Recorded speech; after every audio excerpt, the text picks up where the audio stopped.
The Team USA youth team has dominated the last 2 world championships, and this year it will be held in eastern Idaho on the Henry's Fork and some of the other famous waters in this part of the country. A big reason for their success is the person who is on this podcast today, and today you're going to find his roadmap to prepare for a new river or stream you plan on fishing this season. Hey, this is Dave, host of the Travel Podcast Today. I've been fly fishing since I was a little kid, grew up around a little fly shop, and created one of the largest fly fishing podcasts in this country. Josh Miller, Pennsylvania guide and one of the best anglers in the country, is going to show us how to approach a new water. From the right questions to ask from the start, which don't necessarily always include which fly, to his advice on choosing a mentor and why you should stick with one, to reverse engineering the stream to make sure you can present your fly to more fish. Josh is going to bring it all today so you can present the fly correctly. This episode of Traveled is presented by Yellowstone Teton territory, where you can explore great fly fishing, great hunting, and the World Championships this year. All right, too much good stuff. Let's get into it. Here he is, Josh Miller from troutyeah.com. How you doing, Josh? Good, Dave. It's a pleasure to be here. Thank you. Yeah, thanks for putting this together today. You've been a person that I've heard a lot about over the years, and I think we just are finally getting you on here, but it's been definitely, because you've got a connection to, obviously, Pennsylvania is a very popular place. We've had some episodes. I've been out there a little bit, and then also Team USA. I want to talk about that today because I think you've done an amazing job with the youth team. I want to talk about that because this year they're actually going to be, I think, in Idaho out west. And I'm guessing they have a shot at winning some more. So we're going to talk about all that. But before we get into that, and you're guiding, and you guide out there. So before we jump into that, let's take it right back to the start. Fly fishing, kind of what's your first memory and how'd you get into it? Memory-wise, I've been, just like a lot of the great anglers, I've fished a long time. My mom and dad would take me brook trout fishing in the north central Pennsylvania mountains. And just kind of the earliest memories, camping, fishing on the stream, camping on the stream, fishing, catching rainbows, stock rainbows, and wild brook trout, and just like loving it, man, just catching it. You've been doing it forever. What was the moment when have you been, as far as the guiding and Team USA, I'm not sure which one, I'm guessing that the guiding came first, or how did that look? I think Team USA actually, they almost were simultaneous. I was just like so lucky and blessed enough to learn things that were so much above what I ever even thought fly fishing was or could be, or, so I just wanted to teach it immediately, kind of the things that I was lucky enough to learn. So they're kind of simultaneous. Yes, simultaneous. Okay. And what about that is, maybe give us a little update. Let's just jump right into the youth team because I think you're a big part of that. First off, talk about that. How are they doing, and what is your role with the youth with Team USA?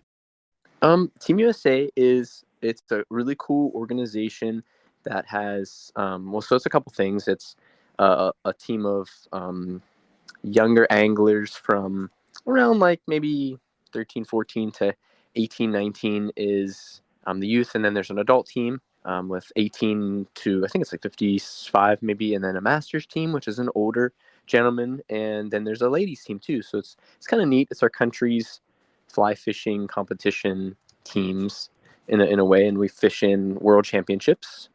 And I'm the head coach of the youth team. I've been for 2 years, 2 world championships now, and been instructing or a part of it for a little over 10 years. So I've been really lucky to, one, be able to share love with some of these young anglers and share things like, techniques and stuff, but more so get to experience some cool things in life like travel and different languages. And the cool thing about world championships and fishing, not just even competitions, but fishing, you go to the Czech Republic, and if I was with my family, we'd go to like Prague or like this and that. But, as the anglers, that's not where the fishing is. We fly into Prague and then drive, 62 hours in the back roads to the most realist place of the Czech or Poland or Slovenia or Slovakia, and that's the coolest thing for me, kind of, is seeing the country is like the realest part of the country, in my opinion, so that's kind of the cool part. But sorry, getting off. No, that's awesome. I love that.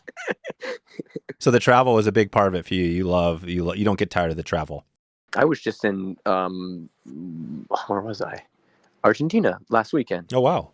Yeah, I'm just lucky to have been blessed to go places, but just that like constant learning and seeing new water and like stretching your technique in a way where like sometimes you don't have a guide or any information on the water, and you just got to fish it and learn it. And that's what kind of makes me go nowadays. That makes me excited, Yeah, that's what is exciting about talking with you or anybody involved at the Team USA and all that, because it feels like you all can go anywhere on the planet, and have a good shot. Where that's a struggle for a lot of people, right? You can kind of know your home waters, but then you go to a brand new place. How do you know if you're going to be successful, right? How do you prepare? But what does that look like this year? Because I think it's going to be in Idaho, right? In eastern Idaho, the kind of that whole area, right, on the Henry's Fork and some famous areas. Talk about how you guys are preparing for that event. Yeah, absolutely. It's really cool for my first time, having the anglers out in the United States. I think that's a cool thing for our country to really show off our amazing fisheries here. The Henry's Fork is, no doubt one of the best. In Henry's Lake, and we have a couple other smaller streams we're fishing for practice and preparation. There's so much that goes into it with local knowledge, local guides and legends and stuff. Their information. We're putting that together with some of our things that we've learned in the last World Championships and books or whatever. There's so much to prepare. Sometimes almost over preparation is a bad thing. Sometimes under preparation, and every angler kind of has their own special spot that works for them. So we kind of try to match what works with the coaches and which works with the anglers. And yeah, it's fun. It's a really cool thing. Yeah. So it sounds like there's quite a bit. Like if somebody was listening now and they were going to a new destination for the first time, are there a few things you would tell them to be thinking about, maybe stuff that you guys do that other just regular anglers could do to prepare? Oh, I'm sure, tons. And a lot of the things sometimes I think I just take for granted, or it's just second nature that I'm not thinking about. Um, you know, the last So my first worlds as a coach or head coach was in Bosnia 2 years ago, and I remember I don't know if it resonated with the anglers, but for me, mentally, it's like just go catch a fish. That means put on your confidence fly, or that means go to the water that you're most familiar with, or don't worry about the mountain you need to climb. Just worry about the first success, the first fish in the net. And sometimes it's just something simple like that. It doesn't have to be, but to me, the best anglers in the world, the difference between the person who's winning equally to the person who they're beating in competition or in just fly fishing in general. The best angler to me is just making better choices than the other one. That's all it is. It's just better choices in the moment. Do you switch flies? Do you switch techniques? Do you move? Do you stay? It's just little micromanaging choices all the time. And if you look at it as choices, it's not scary to anglers that don't know a lot. It's just make good choices, and that's just kind of the truth of it. But that's how I look at it and try not to get overwhelmed by, like that angler's doing something we've never seen before. Okay, well, you know, so you don't know what you don't know, but control what you can and do it well. Make good choices. But Yeah. yeah. And the choices come down to, like you said, those choices. How do you coaching, the youth team to make the choices, right? To make the good choices. How do you break that down? The truth is, I don't want to take any glory for anything. It's those anglers who are good at what they do. I'm just there to hopefully help any way that I can, and that's kind of what I try to have my role is. Whatever they need, whatever I can do, whatever I see, or whatever they ask for, I try to just do my the best for them. And at the end of the day, they're the ones that are winning. They're the ones that they're great at what they do. So Yeah, that's right. you know. And they did win, right, in the last couple of years. Maybe talk about that, how it's been going. So the last two worlds where we won both in the Czech Republic and in Bosnia. And the cool thing about the Czech Republic was we didn't just win gold, we won first, second, and third individually too, which was, pretty surreal and wild. So what do you attribute that to? Is that just all the stars aligning? Will that ever happen again? Has that happened before? I think it's happened once or twice. To my knowledge, I think Spain might have done it once, or maybe someone else too. There's been a lot of competitions, as for all the countries and for all the European nationals or European championships or whatever. But yeah, I think of course you're gonna have to have some luck. You're gonna have to have some good beats. You're gonna have to have the best other good anglers get the bad beats. But the truth of it is, our organization, our country as a whole, for information transfer, YouTube, local legends that are helping out these kids individually. we are really good as a country, in my opinion, with those things. And our young anglers are just really good. They're just really good. So Yeah, they're good. And are these young anglers likely to become the next the next group, the adults? Do they? I hope so. Did you start out as a where did your Team USA where did that start for you? Mine was, I saw there was some competitions on my local rivers in Central PA, and I saw it and I was like, that's really cool. And I kind of, was watching from a distance online and physically on the bank. And I was the anglers were so kind and inviting that I was like, they would just talk to me, and I got to communicate with them, and they helped me get started. And I kind of just had that competitive spirit in me to not to win, but just to want to learn. And they're catching, and I'm not as much, and I want that. So that's kind of just what got me fired up for it. And seeing that the Calvin K. Laws, it was neat because he was kind of my introduction to competition fishing, and he actually was the head coach of the youth team for a lot of years. So that's kind of how we got connected at the beginning. And I was his manager for some world championships, but it's neat. And he was kind of that connection for me at the beginning. So I have some to, a lot of people. I know off topic, but I want to say this because I think it's really important.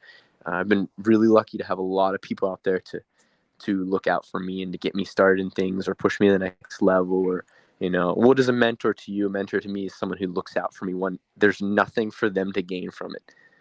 And that's a lot of people have done that for me, and I'm really lucky. That's cool. And probably, I'm guessing, some people that we may have heard of, some anglers that are pretty well known.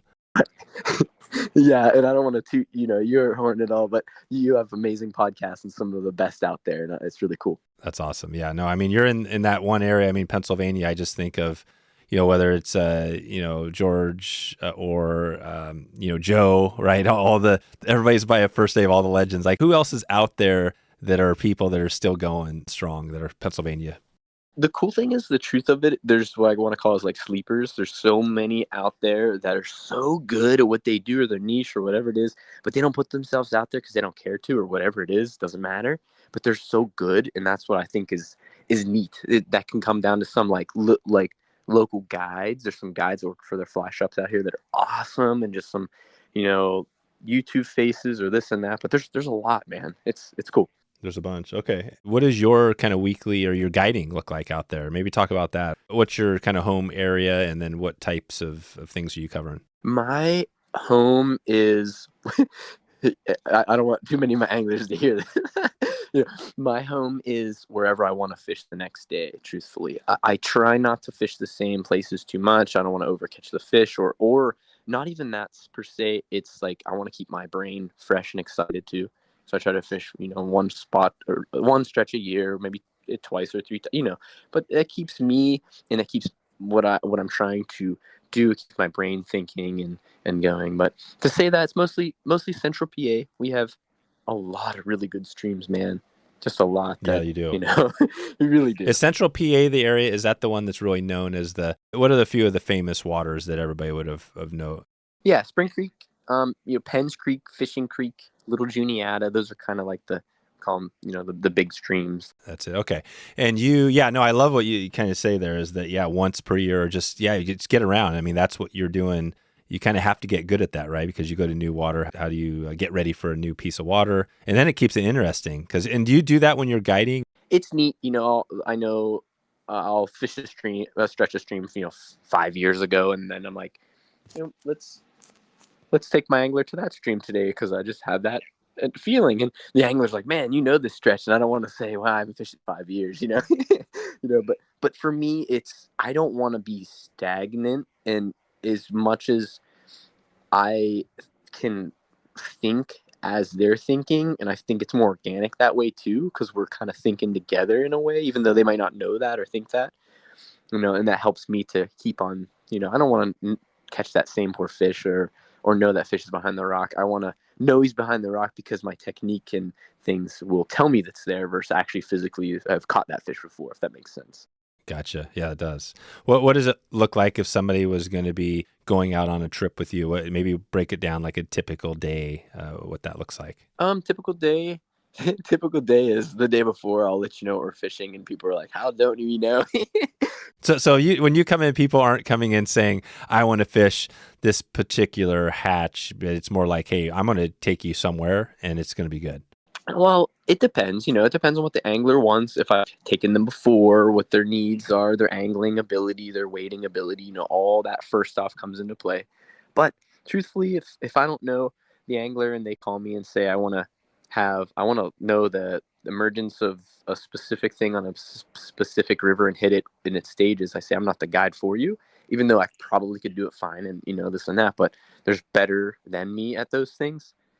I want to float and streamer fish. There's better than me at that. There's better at me than most things. But for what I like to do and what I like to teach, that's more of versus a specific river in a specific place. So, Gotcha. So you get on a river. Let's just say it's just some unnamed river or creek. What does that look like? The first step, like, okay, we're getting ready to go out. Like say I'm getting ready to go on the water with you. Walk us through. Yeah, what does that look like? I like to know the day before with a little call of my angler what their wants and desires are for the guide trip, what they feel like their strong and weak points are. What if it was, I really would love to get better at Euro nymphing? And I'd say that's most of what my anglers. That's usually what it is. I think so, most. And sometimes the truth is, well, I'll. This is funny. I'll be in Denver this weekend at the fly fishing show doing some presentation on dry dropper, and people are like, I know you as a Euro guy, but I like to do everything, of course. And dry dropper is, I'm trying to share the love of how it's misunderstood and misused and there's a lot of things of it that are really powerful. Sometimes anglers come to me to learn Euro nymphing and within 5 minutes we're dry dropper and they're like, what the heck? But the conditions, the angler's ability, what the fish are telling me, that might be the premier technique in that moment. So we're letting the fish kind of dictate in a way, we're letting the angler's ability and we're letting the conditions, all things. Everything together. When is Euro nymphing maybe not, good in a certain situation? It seems like it's super effective. Is there a time when it wouldn't be the best? Yeah. It's the neat thing with our world win this year in the Czech Republic. Dry fly, we caught fish on sessions. We caught fish on strictly streamer fishing sessions, or most of the fish were caught streamer fishing. So, just knowing what would be the technique that would be the most efficient and prolific, and and that can dictate with like, am I going to have more tangles with this? Am I going to be able to convert the fish faster? Blah blah blah blah blah. So knowing all those is what helps us to choose what technique in the moment. It's not always just Euro nymphing or this or that. So those things were in the water type, water clarity, water depth, how close you can get to the fish, all can make choices on what technique. Remember, good anglers make better choices. Right. Yeah. What's your recommendation? Somebody's listening now. Obviously, they're on this podcast listening to some content, but where do they go to kind of learn some of the stuff that you've learned over the years, like to get better? Maybe it's Euro nymphing or dry dropper. There's so many resources out there, right? It's kind of hard to almost overwhelm, right? Where would you tell somebody today that wanted to maybe learn from what you've learned? It's a hard one to say exactly. I mean, of Devin and Lance and Pat and George and the United States core comp anglers that have done it or are doing it. Those are amazing resources. And then there's other ones that have squeak off of that maybe have learned from those ways. There's a lot of amazing YouTubers. I can't name them all because there's tons. There's books. But this is the piece of advice that I would like to share with listeners that are trying or starting. Have a mentor and just like stick with that person for a little while versus like learning a little from that and a little from this and a little from that. Because what happens is you use one leader, it doesn't quite match with another person's style of casting versus where they're fishing versus the rod they're using. So, kind of, I would just say grab one person, learn for a little while, then break off from it and learn from everybody. That's right. That's great advice. Just stick with somebody. Are you doing the content thing out there? Are you similar? I know Devin and some of these other guys have tons of that out there. Is that something where you have resources that people could follow you on? Yeah, I wrote a book on Euro nymphing, and I do have some YouTube videos. I do enjoy doing that stuff, but it's also a balance. Like I don't always love putting my face out there too. It's like I don't know. I like want to share, and but I don't want to be the spotlight too. It's a weird balance, So, but I like doing it, and I like sharing. Like I said, the stuff that I've learned. It's too good not to share. So I'm navigating that. That's it. That's right. Yeah. And the book is, I think it's Euro Tips, Tactics, and Techniques. Is that the book you're talking about? Yeah, it just came out last year. Oh, nice. Yeah, good. So we'll get a link out to that one. People can follow that as well. Beautiful. Thanks.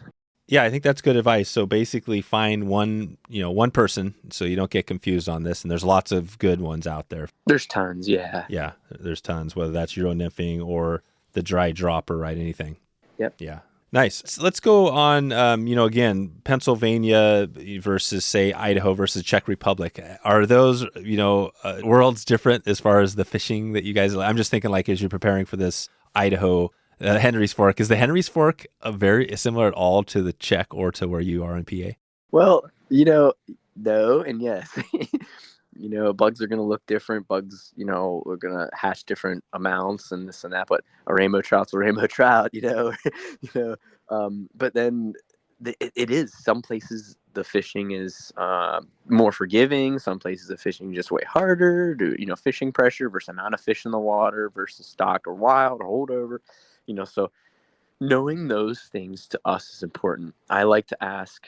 I like to kind of stimulate the question, what would I ask if I went to Argentina tomorrow, or like I said, I was there last week, or, if I'm going to a different country or this and that, what would I ask as an angler? What information would be important to me to know when I'm fishing a river if I could only ask one question? It wouldn't be what the local hatch is. It wouldn't be what the fly shop hot fly is. Not dissing that. No, that's not what I'm trying to do. But what for me, Josh Miller, would be my most important.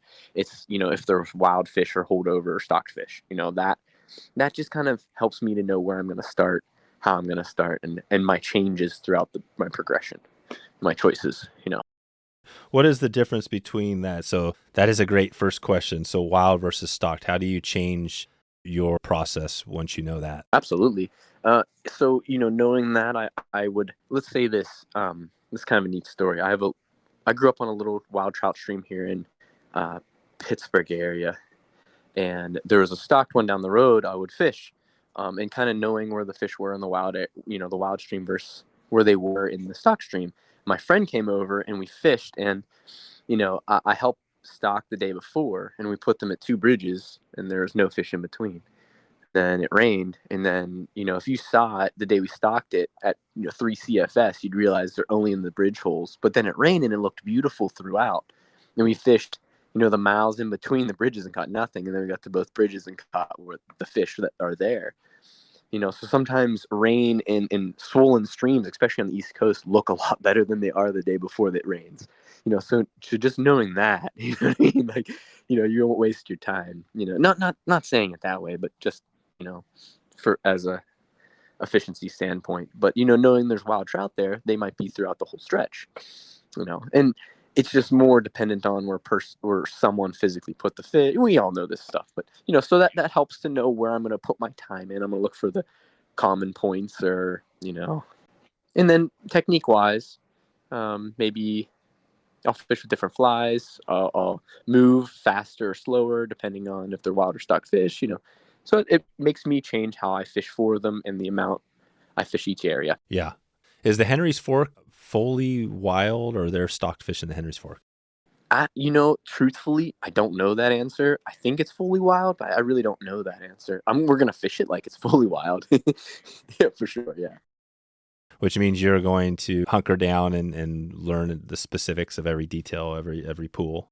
Oh, we're definitely gonna learn. We're definitely gonna put some practice time in. We're definitely gonna, which we have already, interviewed some local anglers and some competitive anglers, and there's a lot of stuff that goes behind the scenes with preparation to that level, of course. Right, you're interviewing, so you're taking people that know the area. And what are some of the questions? Like if we had, let's say you had that person on right here, you name the Mike, like whoever is at the Henry's Fork, like what would you be asking? What would be a few questions you would ask them? So like a key aspect maybe would be, how fast do the fish reset? Can you walk through an area and they eat again? How many can you pull from one small area? Are they deep water oriented or shallow water oriented? Are they more willing to come up to eat dries, or are they more on the bottom? Is there whitefish? Are the whitefish potted up? Are they in what depth of water are they in? And you see the thing I'm not asking, what fly they're using. We're really want to know the specifics of where fish are and how they feed. Then we can come up with the flies for us, the confident wise, worked before, whatever. And those are important questions, but those aren't our first questions. No, they're not. Yeah, the flies seem to be the I don't know what you call it, but it's just everybody loves them. We love talking about, looking at them, tying them. But at the end of the day, it seems like it's one of the last things you have to that makes the difference, right? Everything you just mentioned there is way more important. Maybe to me, maybe to others, it's not. But that's confidence, and that's what you build on, and that's is what it is. What is your confidence flies? You hear that a lot. Do you have like a few of yours? Just to stay on that topic, what are some of your confidence flies? I would say number 1 through 3 would be a waltz, and that's like a caddis kind of fly. It's called waltz worm, but yeah, it's not a worm, but kind of. But yeah, the caddis, you can tie in different sizes and colors, and then France fly would be number 2.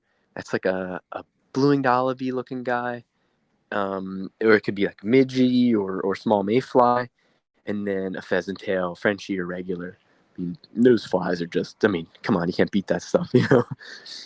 Good. Okay, and then the caddis, is that something that you fish quite a bit of, whether in Pennsylvania or just around the country? Yeah, I fish that number. That's would be my number 1 fly, and not because it's specifically like to me the best that matches all. To be transparent, it's the fastest to tie, and it's the fastest I lose. So I'm not, that's kind of the truth of it. And just luckily, it's just a really, for me, a pattern that I've built mad confidence in. That's caught fish, pretty much anywhere I fished.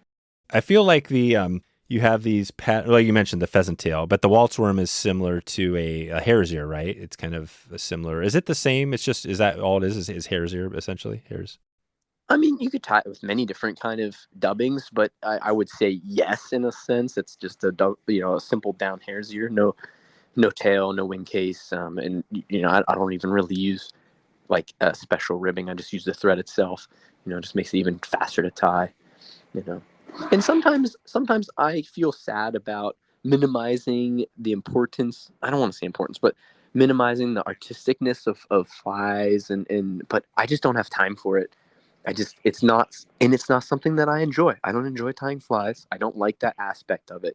And it doesn't work better. Like you're saying, if you put on well, it could, but I always go to you see some of these things out there, and this is more what people love, like the flight tying shows, and some guys tying up an exact imitation. I mean, it literally looks like it's the real bug. Like those things definitely don't work better. They probably work worse because they're more stiff and stuff. But as you get along this, you have a hare's ear, which has a case back. It's got a tail. It's got little hair, little legs. It almost looks, a little more real. But then you get down to these Frenchies and stuff, which are just the thin, right? What's the saying? Thin to win or something like that, right?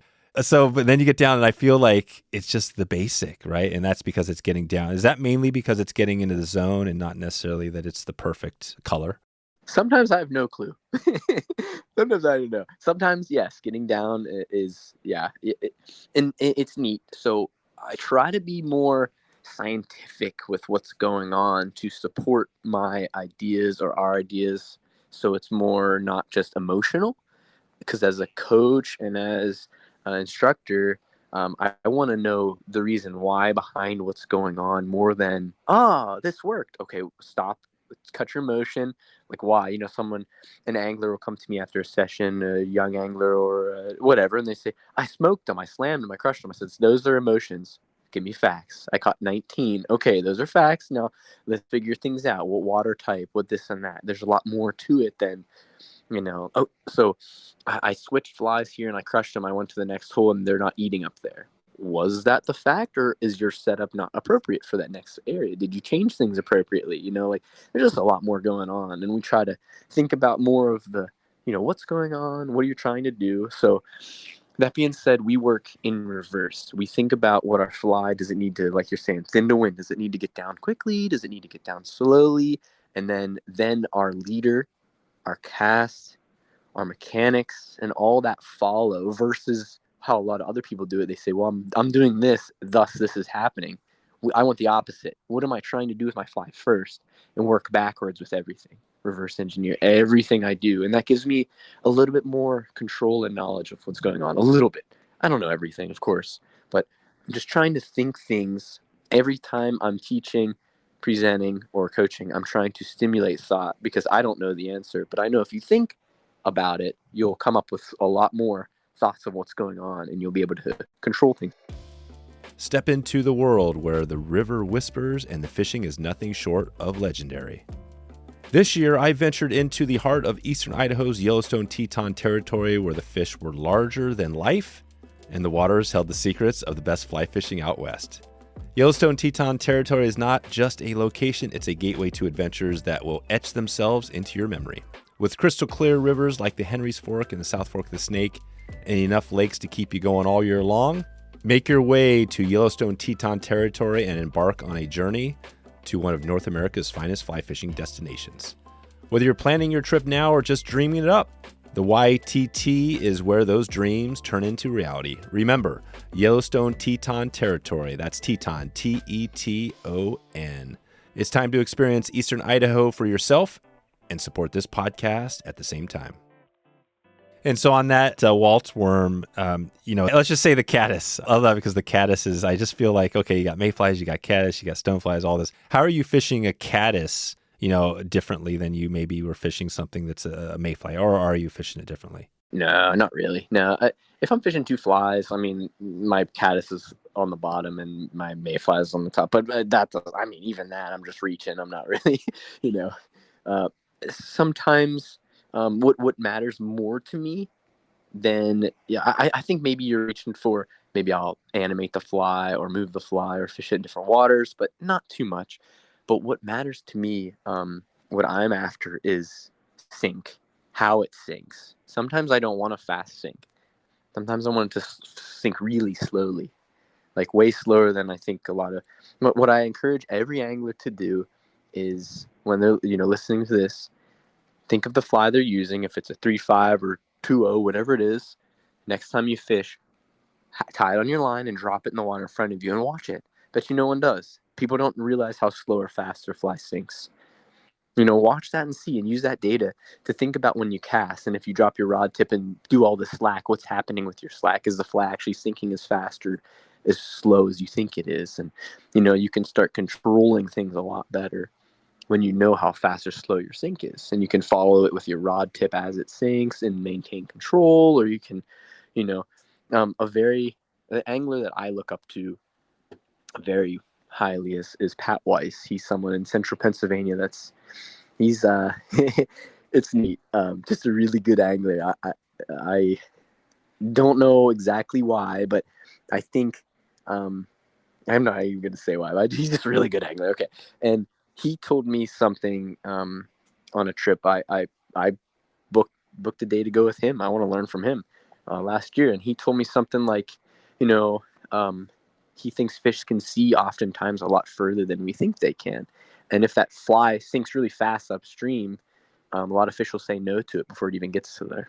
It just sinks too fast. Nothing sinks that fast. Drop bugs in, grab a caddis, grab, mayfly. Some swim and do sink faster, but if you put a 4mm perdigon on in shallow water, it's just unrealistic, But, it matches with the water. If it's really fast and the fish only have a short window to see, that really quickly sinking fly can be, like you're saying, thin to win. It can win. But on a lot of other situations, sinking too fast. And why I'm telling you this is that, to me, these things matter more than matching the waltz worm or the pheasant tail or the Hendrickson nymph in its third stage of color purple. Like it's too much for me to think about when I'm just trying to think of the things that I can control, if that makes sense. That's why I'm telling all this, to kind of bring it back together. It does. That makes total sense. Yeah. So getting to the bigger picture, which is like, how are we making this thing look lifelike to the fish? They can. Yeah. I use this kind of analogy called line of sight. What I often try to do is not grind the bottom if possible. If the fish are willing to move to eat the fly, I try to keep the fly in more fish's vision, and that means staying higher, and that means with sinking slower. If I can sink slower, more fish are able to see if they're down in these little ridges and valleys in between the rocks. if I get down to the rocks too fast, I might take out a lot of opportunity for fish from the left or the right to see the fly. But if the fly is a little higher for longer and slowly starts sinking, more fish will see it, and oftentimes they'll move into the lane of that fly and eat the fly. There you go. Are these fish sitting there typically in different locations within the channel? I mean, let's say it was 3 feet deep, 4 feet deep. Are they typically a certain amount off the bottom when they're feeding, or how can you tell that? So great question. That could come down to wild versus stocked right there. That could come down to fishing pressure. That could come down to, wind. Wind. What do I mean by wind? On our streams here, you have a rainy day and blueing dollars are hatching and betas and fish are eating, and it's still. And then the next day, what comes after low pressure, high pressure, wind blows that in, and all the branches are moving and all the leaves are moving, and those fish are plastered to the bottom because they see, it's like, oh my gosh, everything's moving. They're scared. So, conditions can dictate where the fish are in the column, food, bugs, all that stuff. And that can change what I call the strike zone. Someone says strike zone, and what does that mean? That's, to me, the strike zone is the area that the fish will be in or move to eat. And sometimes that strike zone is so small, and tomorrow it can be so wide, depending on how fearless the fish are, or pressured, or this or that.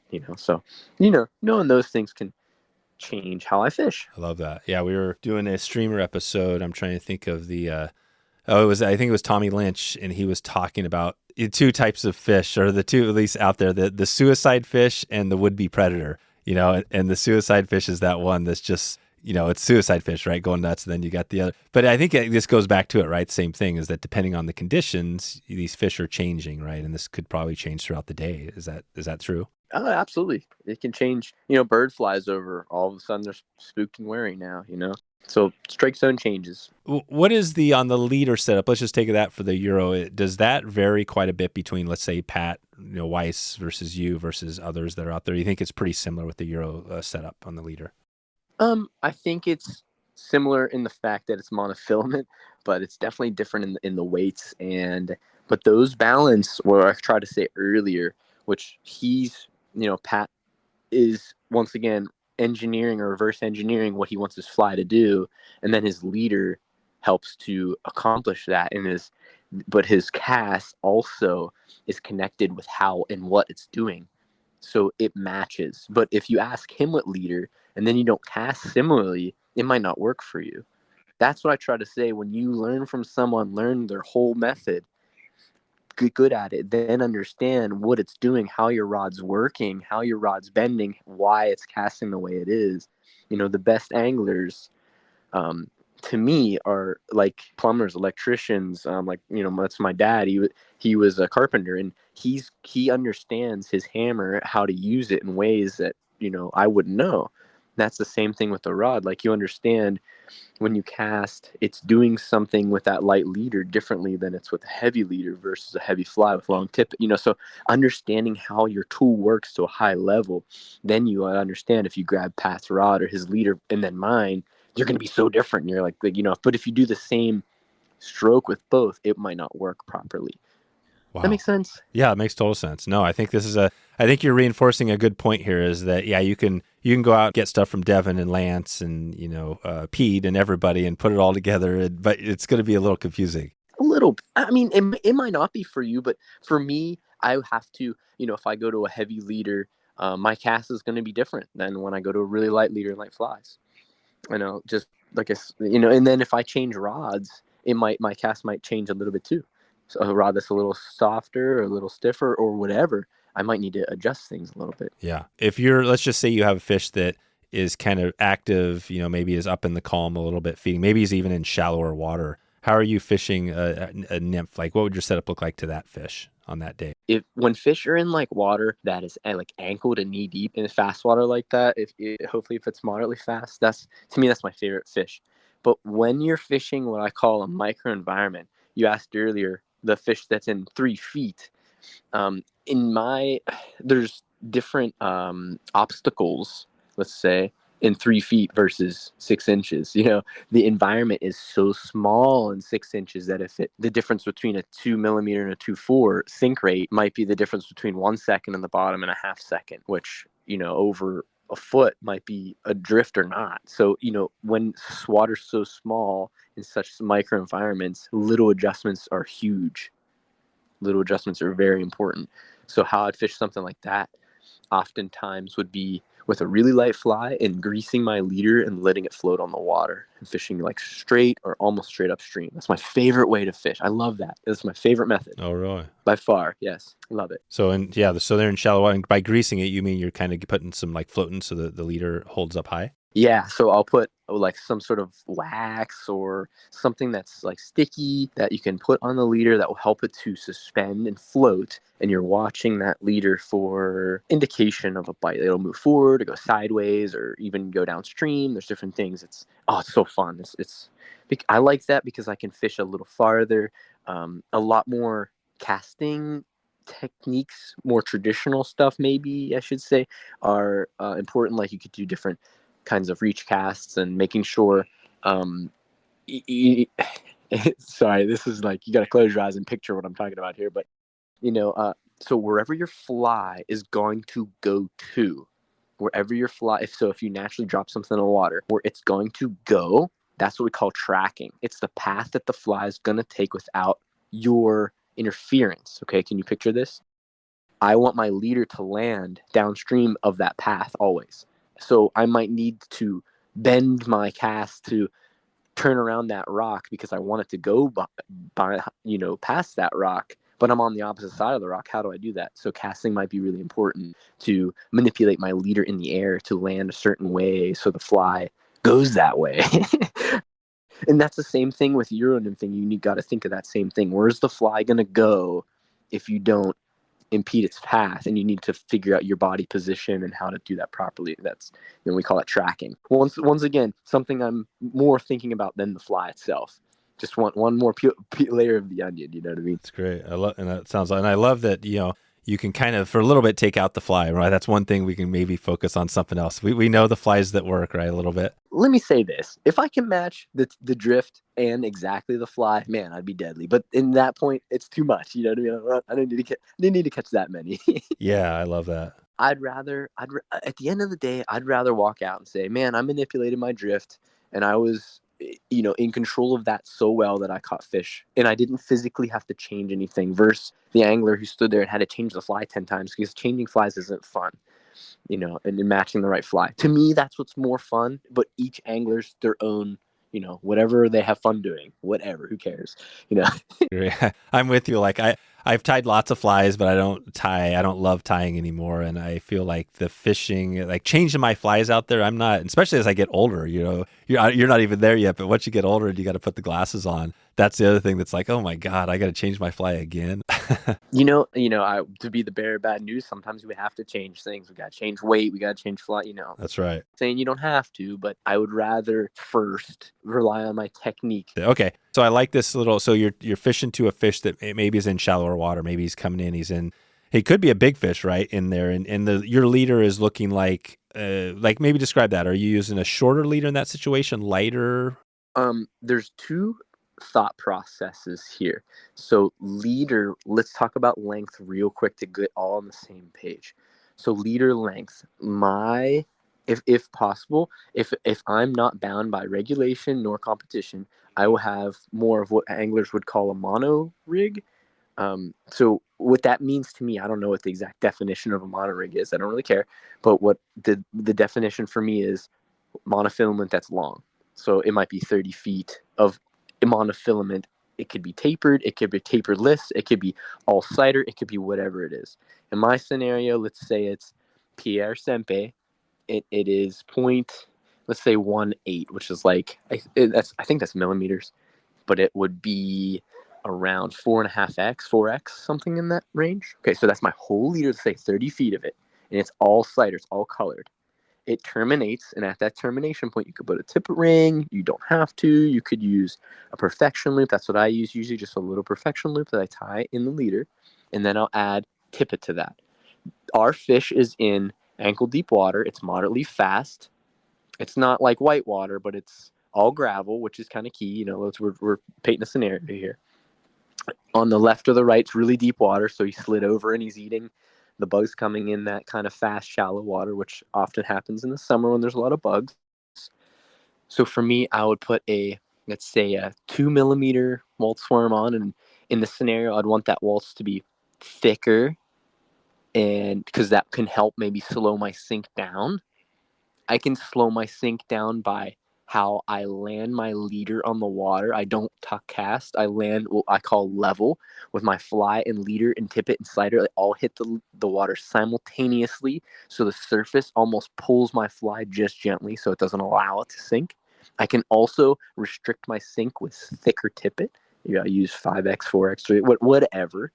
And my tippet length, let's say it would be about 4 feet long, 3 to 4 feet long in that scenario. The more velocity changes, the shorter my tippet would be. The more the water is constant, the longer I will fish my tippet to cider. And what I'll try to do is make sure my cider lands downstream of the fish so I don't line the fish with my cider and spook them. So if I catch that fish, maybe I'll move 3 feet and kind of go for the next chunk versus 6-inch steps or a foot step because my cider's just going to spook that next fish. Does that make sense? Yeah. So choices. And someone else might, that fish there would probably be a good dry fly candidate. Yeah, that would be. Oh, so you could be under, or you could be on the surface of this guy. For sure, because he's in such shallow water. But I notice is the line of sight thing is really, really, really magnified in water like this. Because if there's discrepancies, if the water's only 6 inches to 8 inches deep, if there's little humps and bumps in there and your fly goes right to the bottom, the fish from the left to the right won't see your fly. So if you keep the fly closer to the surface, it can see kind of like the cone on the sides of its head farther. It's almost like dry fly. And when your dry is on the surface, a lot of times you don't need to be in the lane of that fish. It'll move 1 to 2, 3 feet to the left or right to eat that dry because it can see it. Same with the nymph. If it can see it, if it's willing, they'll move often. And you can just convert fish faster when it works. And sometimes so that's strike zone. But then that strike zone some days is compressed to you have to get it in the mouth of that fish. In what I call it, the degree of variance that the fish will eat in your cast and your drift and your whatever is so small. And those are the days where fishing is just really hard, Right. That's when it gets tough. That's where the Euro nymphing comes in. It seems like that's the technique for some reason that works really well. Do you find that is the technique when it's fishing is really hard and they're not biting, that you could still get them to bite with the Euro style? Sometimes it's just fishing distance. If that fish just even thinks you're there, it just doesn't eat. Sometimes just being farther away but yeah, I think with the Euro, I think it gives you more control to control your variance to a higher degree than with an indicator. And a lot of times. Yeah, and spooking, right? And all the thinner leaders help for spooking, right? Is that a big thing with the leaders? Thinner gets you down quicker, but also is it a big part in the spooking of the fish, depending on the conditions? With it on the surface or with it underneath? Well, I was thinking underneath, but yeah, either one. Yeah, that's, if the really spooky, I'll fish that tippet longer between the cider, just so even the cider in the air over the fish, I've seen spook fish, just even that. I try to fish heavier tippet just to respect the fish, and catch them faster. But sometimes, tippet will spook fish too. That's right. So you had, say, 3 to 4 feet, and just in this scenario, obviously, this is just one little scenario. What fly? So you're tying on the fly, and then are you tying usually one fly, or are you using a dropper or whatever with this setup? I like fishing 2 flies less and less the more I fish when I'm nymphing. When I'm dry dropper, of course, you have 2 flies on, but when I'm just, say, 2 nymphs, I don't fish that nearly as much as I used to.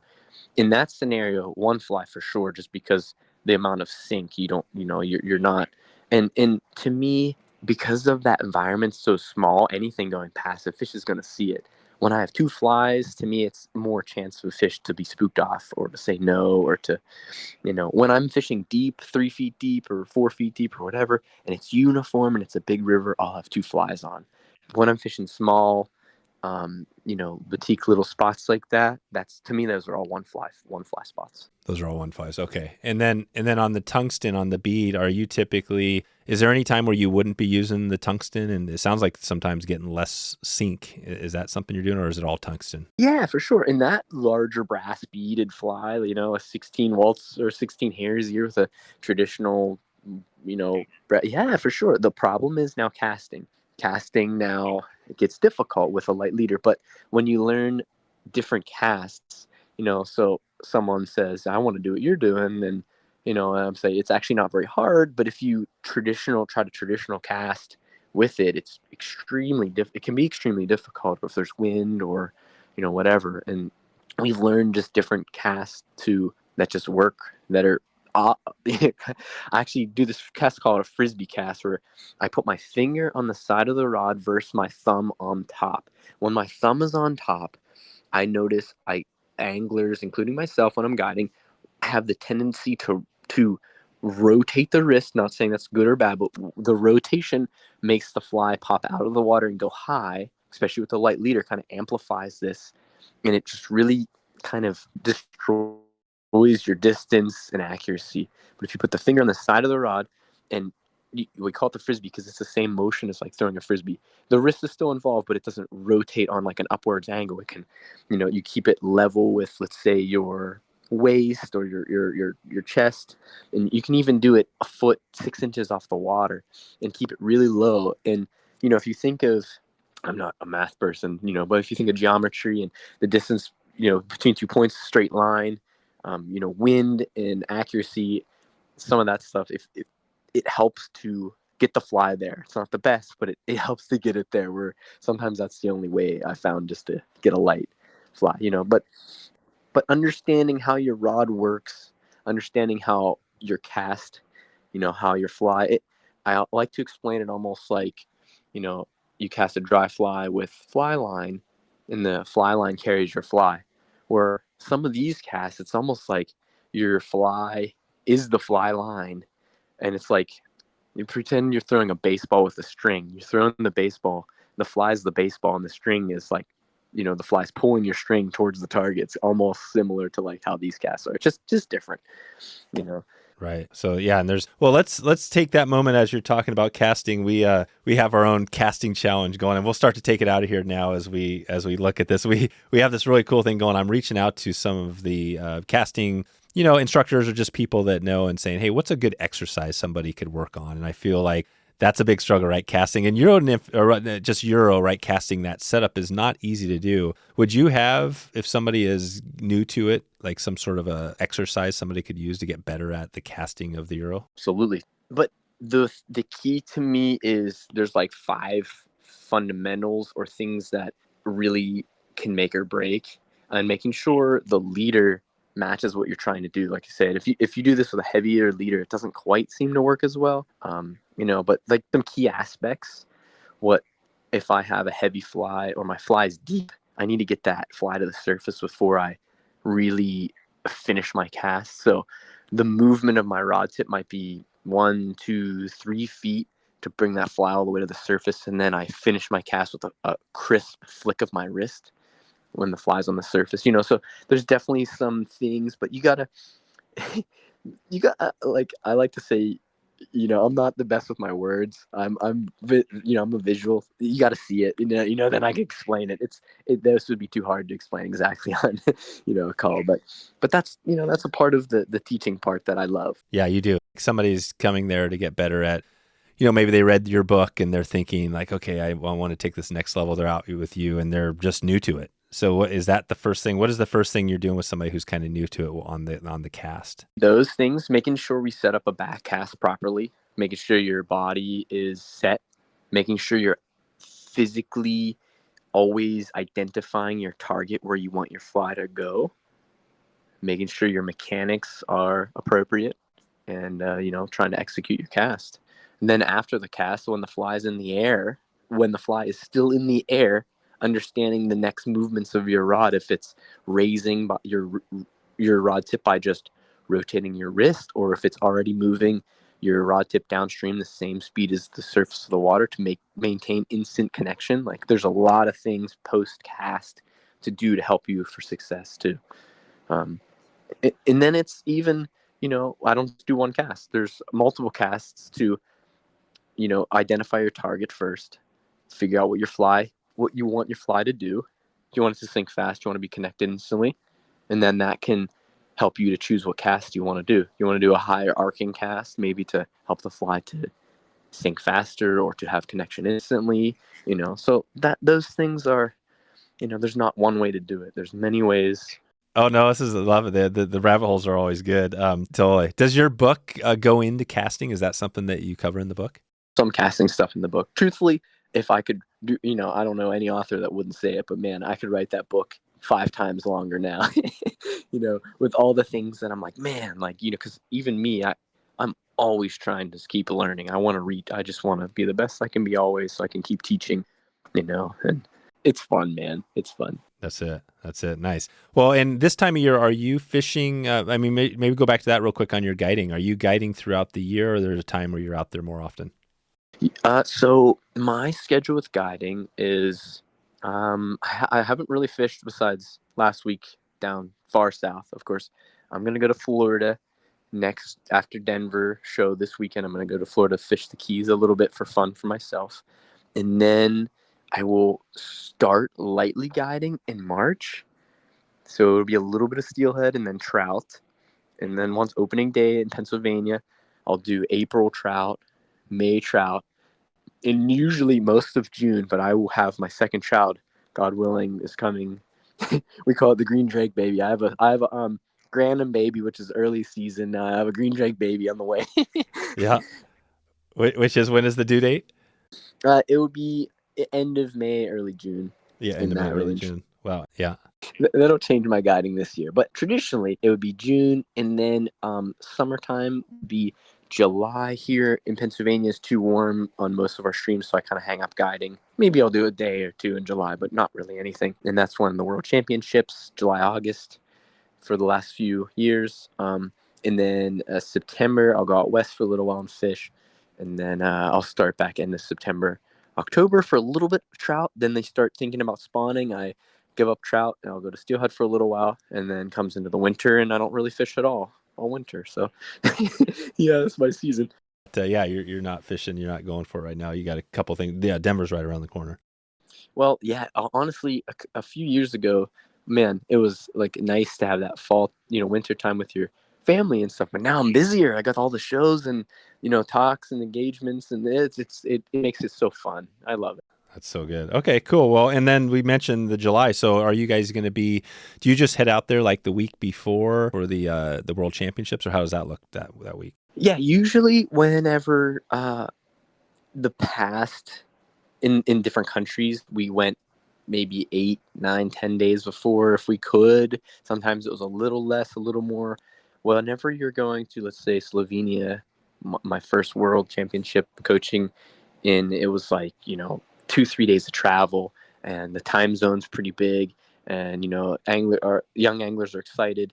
They fish hard one day, and then they get hit, and they crash. You know what I mean? It's like time zone, and you're so exhausted, and so we want to make sure we have enough days to prepare mentally, physically. But then even small things like, there's not a Utah State fishing game website where you can buy your fishing license when you're in the Czech Republic. It's like, I remember we went to this little, like, I don't remember what country it was, maybe Poland, it's upstairs, third floor, this like home, you're like, what's going on here?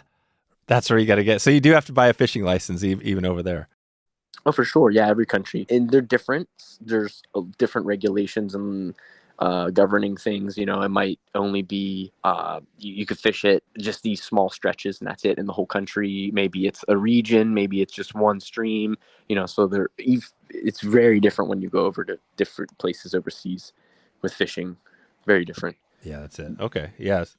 This year, after we went to Austria, we wanted to fish a few places, but it was like, they're like, you have to take like a fishing test and stuff. And for some, I was like, that's crazy. But it's kind of neat. I kind of liked it in a way.